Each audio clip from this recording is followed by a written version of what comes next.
Hello and welcome back to the Film Club, the club where we just talk about films that we've been watching, we've been enjoying. Let me know in the comments what you've been watching, if you'd recommend it, if you wouldn't recommend it.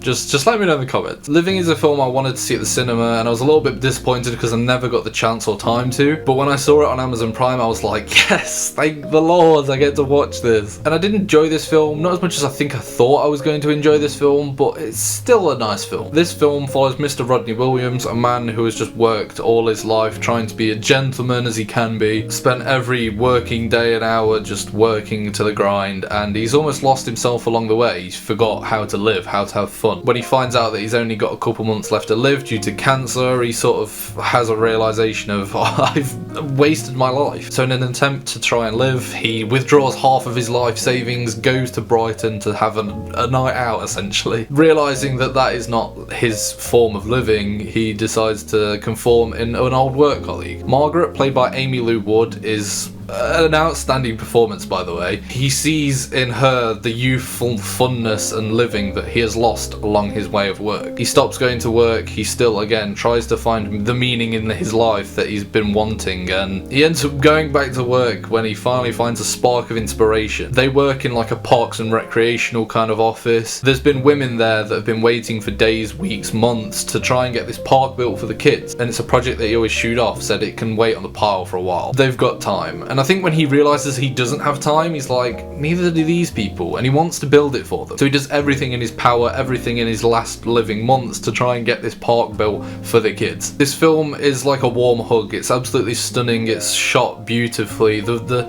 feel and aesthetic of this film is just nice. It's a heartwarming film, and I loved it. And I think as well, this film is very, very open up for interpretation. If I think there's one thing I would change, it's the way that Bill Knightley's character just suddenly dies. He dies at like kind of the halfway point of the film, which I didn't think he would. And then they proceed to tell the story of how he did the park and everything like that after his death, and I kind of wish that we got all that before and then that led to his death. I think I would have then had the chance to feel a little bit more connected to him as a character, feel a little bit like happier, like, oh, he's finally done this project, but then it's sad because then he died. I think that would have been, for me anyway, a nicer way for the story to lead, but I also kind of understand it. Death is something that comes out of nowhere, and it does come out of nowhere with this film. It's literally like one frame is alive, one frame you're his funeral, which I suppose is life, that you can't predict when it's going to happen. But in terms of the film, I would have enjoyed it if we'd have spent a little bit more time with his character, and his death would have maybe impacted me a little bit more then. I think that with Living, there's a different message that every person could probably take from this, and the message I got from it is that you just have to live for yourself. Bill Knightley's character wants to build this park because it makes him happy seeing the joy of the kids. He wants to feel like he's had an impact, and he does feel like he's had an impact. And yet, in years to come, this park might not even exist or matter to anybody. The way that they all take an oath to be better people and take more time and care in these projects, and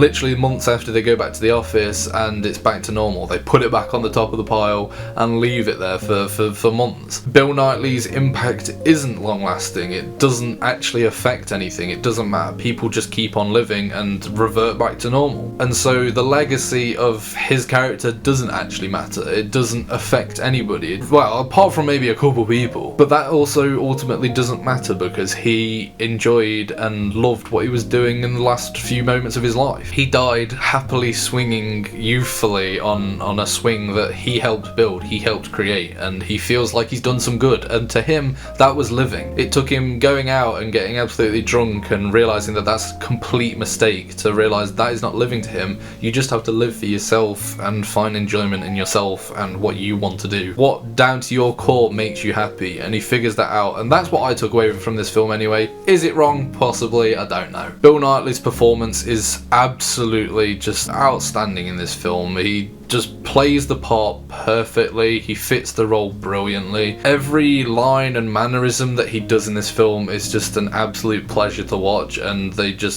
casting Bill Knightley in this was just perfect for me. And Amy Lou Woods as well, just another brilliant performance in this film. I think their dynamic was perfect. I've seen her in things like Sex Education, but seeing her in this with a little bit more depth and personality in it is just fantastic. I think she should definitely take up more roles like this, and I'm excited to see what film she does next. Anyway, that is all from me. That is all from the Film Club. If you did enjoy, please like down below. If you've watched the film, let me know what you thought about it in the comments, and I'll see you next time. on the Film Club.